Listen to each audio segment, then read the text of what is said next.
All right, what's going on, people? We are here, JV Wins and Dogon SS, June the 25th in the year 2024. Shouts out to everybody who is a member of the Conscious Approach community on YouTube. Thank you for tuning in. Do your boys a big old solid and hit that like button and subscribe to the channel if you have not already done so. As we continue to kick out this logical content, we certainly appreciate you. Got a lot of interesting topics to talk about tonight. Kind of run the gamut here, but these are all things that I kind of felt like we wanted to broach for the channel this week. So without further ado, we're going to go ahead and get things kicked off with Matthew Stafford. Now, Matthew Stafford, in my opinion, is one of the better quarterbacks in the NFL. I think he's really, really good, in terms of, all of his throws and all of that kind of stuff. And as, sports media goes, you're not validated until you win a Super Bowl. So he was one of those guys who I always kind of felt like, man, this guy's really good. He's just kind of in a bad situation. So it was cool to see him get a win. But that's not the reason why he was trending this past week. It wasn't for football reasons. It was because his wife, whose name is Kelly Stafford, who is also quite outspoken herself. This is not the first time Kelly Stafford has gone viral. She has gone viral for comments she has made in the past several times where people have kind of felt like she's disclosing juicy locker room grapes that she otherwise should not be talking to. It was kind of she's put Stafford in a compromising position in the past when she said things that should not be said publicly, making it very clear that Stafford confides in her about things going on with the Rams and the Lions, which is normal. Married people do that, but you didn't go out and talk about it publicly in interviews and stuff. So, but she's one of those people who has no filter and she says what's on her mind, and this is no exception. So Kelly Stafford, recently went viral over this past week when she admitted to manipulating Matthew Stafford into getting into a relationship with her by purposefully trying to make him mad by dating another quarterback on the team while they were all at Georgia. For anyone who does not know, Matthew Stafford played quarterback for Georgia and was the eventual #1 overall pick getting drafted by the Lions. These two people have been together since they were at Georgia, but apparently at first it was kind of a thing that Stafford was trying to play around with, and she wasn't trying to play no games. So in order to get him in her web, she dated one of the backup quarterbacks on the team to make him jealous. And according to her, it worked. So we'll go ahead and provide a little context real quick before we give our 2 cents on this quite viral story, viral in the sports world, at least over the last week or so.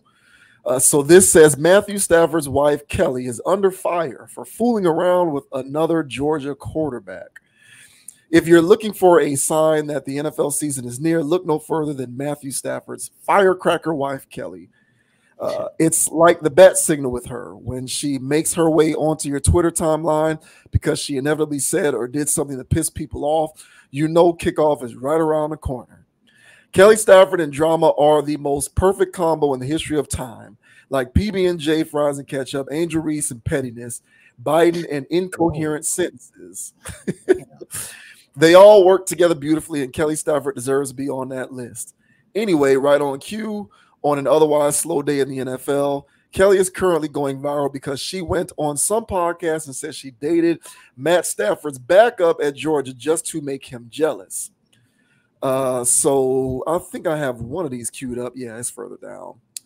Such a ruthless move, and the internet is currently having none of it. I don't think I've seen one human on that insufferable app that's on Kelly's side here. So I guess I'll be the first. I don't know. I don't see the big deal. It's a tale as old as time.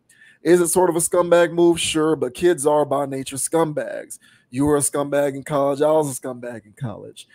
We did things between the ages of 15 and 24 that we'll all take to our graves. You're thinking of one right now. Personally, I could write a book. The difference here is Kelly Stafford usually shoots from the hip and says whatever the hell is on her mind. Sometimes it angers the mob. Earlier this year, she found herself under fire because she claimed that Lions fans booed her kids during the playoff game. Then she kind of sort of backtracked. That may have been a swing and a miss. But she also defended Carissa Thompson when the sports media mob was after her because she admitted to making up sideline quotes once in a while. I was Team Kelly on that one because I thought it was silly too. See, sometimes she pisses people off. Other times she makes sense. The very definition of a wild card. Anyway, everyone is A, pissed at Kelly over this, and B, trying to figure out the backup quarterback in question. The popular answer seems to be Joe Cox, who is especially funny because of his last name. So here is Kelly Stafford talking about how she dated another quarterback on the team to make Matthew Stafford jealous on purpose. Wait, so was he trying to casually date and you were all in? Yeah, girl. Anyways, long story short, it wasn't that cute of a relationship at first. I hated him. I loved him. I dated the backup to piss him off, which worked. Yes. He was like, That'll do it. He was the bad boy too. Like Matthew was so sweet and Southern gentleman and all Yeah. that stuff. And the backup was the complete opposite. Yeah. Ooh, and it upset him. So they lived in the same dorm because athletes lived in the same dorm, and you would see my car there. And so at one point he like waited and followed me out and got in my car and wouldn't get out. And he was You were like, like, this is so hot. I was like, this is amazing. Yeah. I was get out of my car and he was like, he's not right for you. And I was like, what? You can't tell me that. All right, so there you go.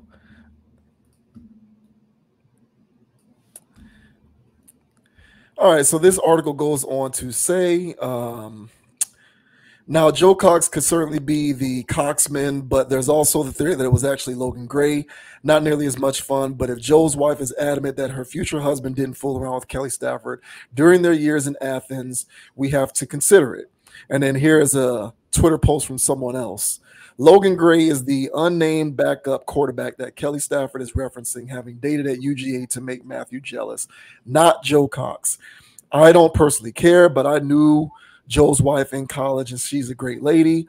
I've already seen a few off-color tweets about it, so share this info. So either way, it sounds like the Sunday morning meetings in the UGA quarterback room were filled with plenty of sexual tension, and that sounds like a blast. So it was apparently Logan Gray, who Matthew Stafford's eventual wife dated on purpose in order to make Matthew Stafford jealous. Some would say that her tactic worked. They've since been married, got a family, got, I think like 3 or 4 kids, something like that, and seem to be living in wedded bliss. But what do you make of Kelly Stafford's admission that she dated the backup quarterback on purpose to make Stafford jealous? I commend her for it. I know there's all kinds of underhanded things that people, I won't just isolate it to women's, but I know there's all kinds of underhanded tactics that people play in order to finesse their situation, in order to get a spouse or a partner through coercion. And so I know there's other people out here that's done that. So, but this story here, I feel like although it's true, and I commend her for telling the truth, but I don't think the world needed to know this. But as the article mentioned, and as you also mentioned, she has a tendency to spill the beans a bit here and there for clout, apparently. I'm not too sure why she does this. I don't know if she's trying to make a name for herself, but at this point, Matthew has been with her for so long that he knows that she's this Southern wild card or whatever they're trying to paint her as, firecracker. Okay. So I'm pretty sure he knows about her fiery mentality and that she can and will say damn near anything. So I'm pretty sure he was aware that she was going on a podcast show. So with that being said, I'm pretty sure he was already aware she was going to be talking about some stuff that, he would rather her not say, but she's going to say anyway, because this is who she is. I still think it's inappropriate.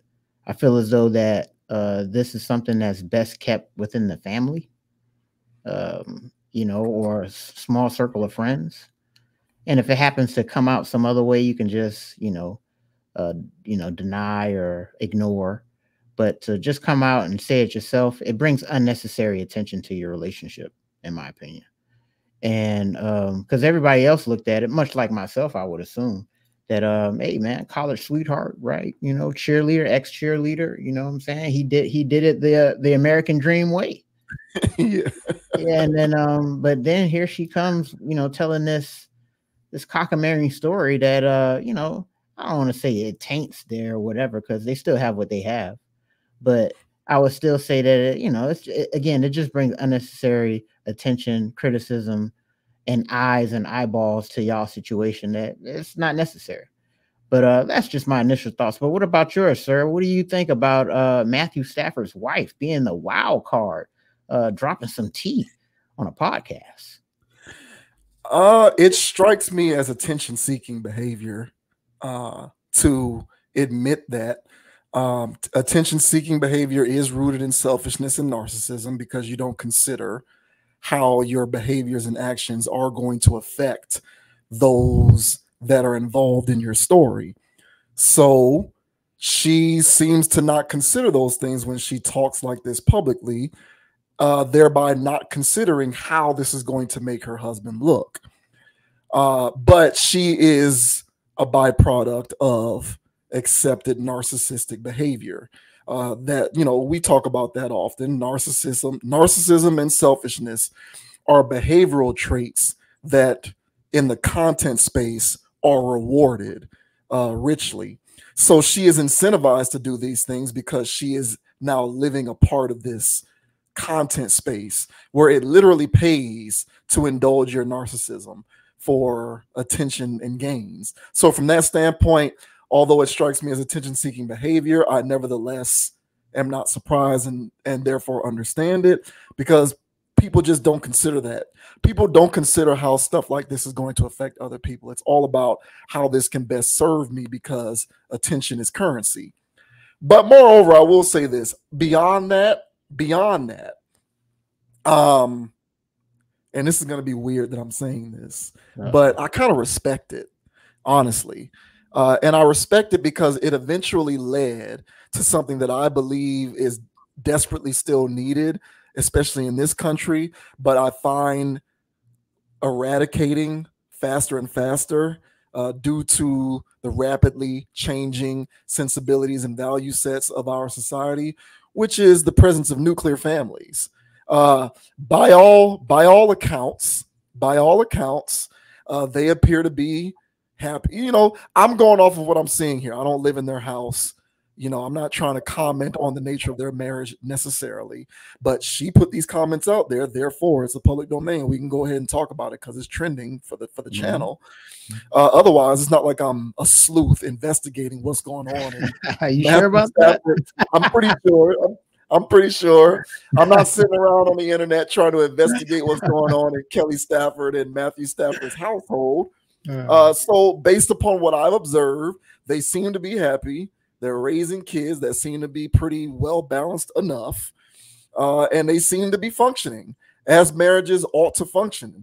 In so much as that goes. And I do admire. I don't care what race they are. I don't care what the race of the people is. I don't care what the culture of the people are. I don't care what part of the world you're from. I don't give a damn about none of that. It warms my heart personally. It warms the heart of JV Wins to see functioning nuclear families, man and woman, kids, maybe a dog in a big ass house if you're into that sort of thing. I like seeing that because I think that particular value set in this country is eroding.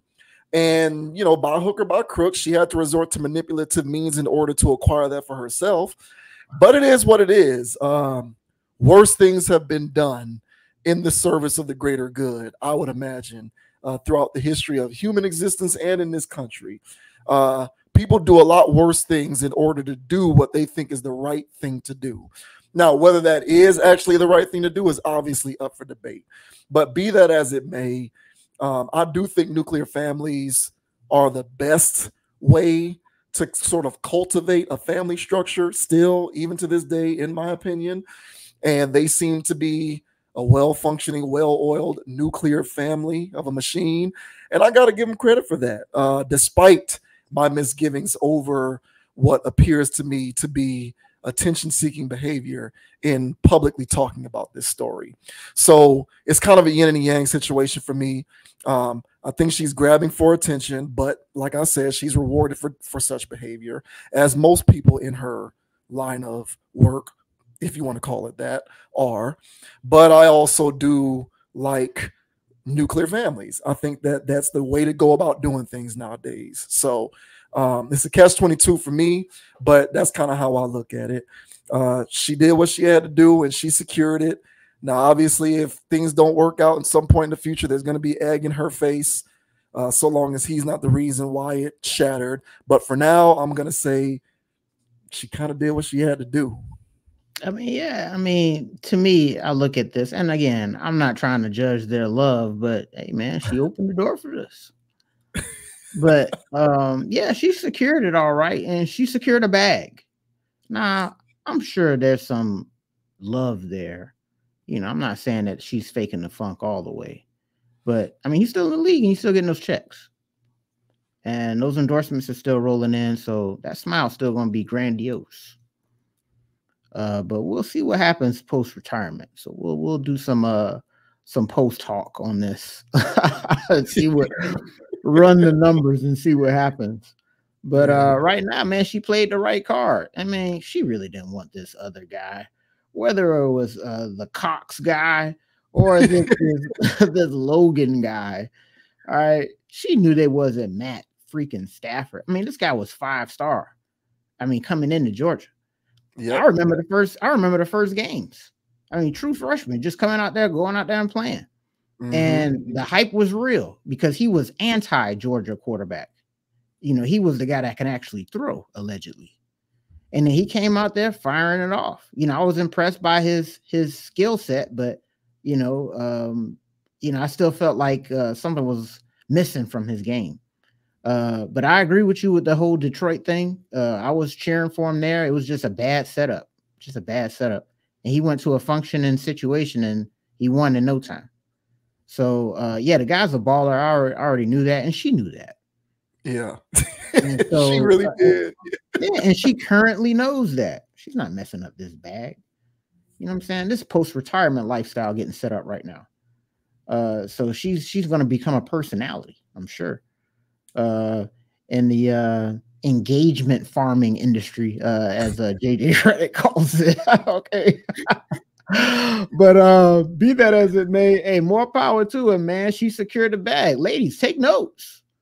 You know, you see something out there, hey, lock it down. You know, that's what this one did here, and she's not letting go of the bag.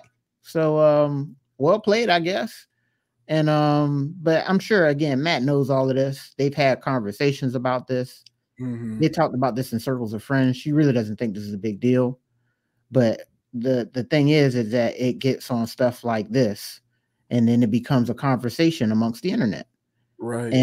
And do you really want that? I think it's their marriage has been as strong as it has been because they've been ducked off in Detroit and nobody cared. But if he was Hollywood Stafford this whole time, who knows what would have been going on? So, hey, man, best of luck to them. Hey, man, by hook or by crook, right? But she got to the bag, so I guess it's worth something. Yeah, I guess that's what it is. Yeah, I mean, it is. She did what she had to do. And unlike other subjects that we cover, in which I say I'm concerned with the trickle-down effect of these types of things, because I don't know how good of an idea for certain behaviors to become normalized over time is. But with this, I'm like, whatever, because people do stuff when they feel as though they're trying to get the person that they want, or do, like, when it comes to this relationship stuff, people are almost cutthroat, men and women, and they'll resort to whatever tactic they need to get what they want. And I you know, this is certainly not unprecedented. I used to watch 90s sitcoms growing up all the time, where the well-to-do woman was dating some other guy who she didn't like on purpose to make the guy that she was really interested in jealous enough to act. And it just so happens that it worked this time in reality. So I'm personally not too offended by this, other than what is evident to me of attention-seeking behavior, which I personally detest, because it just doesn't appeal to my sensibilities to be attention-seeking on purpose. Like, you know, get attention because you're insightful and thoughtful and you're actually interesting and offer up something to the world, not just because you're brazen enough to talk about your personal marriage circumstances publicly. I mean, it works, it's effective, it's just kind of gross. But beyond that, I'm not offended by the actual thing she did, because number one, it worked apparently up to this point, it would seem. Number two, it led to a strong nuclear household, apparently up to this point, based on what I've seen. And furthermore, this kind of stuff goes on all the time on both sides. So who am I to judge? Right. And like you said, even worse happens. People do worse things than this. And because even in this spill, she was basically saying that Matt was still trying to play the field and do his thing. So, which gave her the license to do her thing.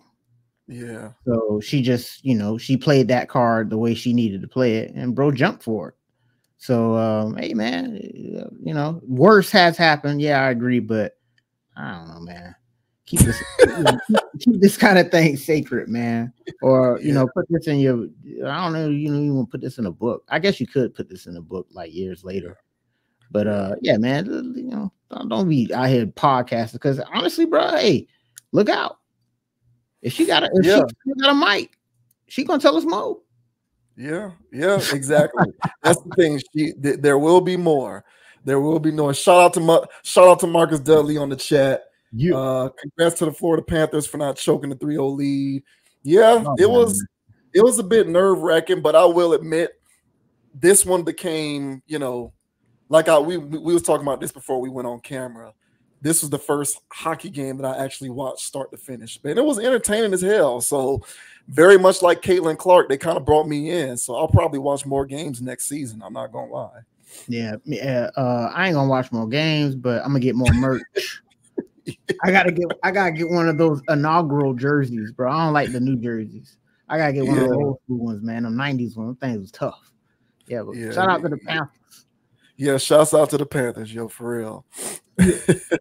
Shouts out to Dudley on the chat, my brother. Appreciate you as always.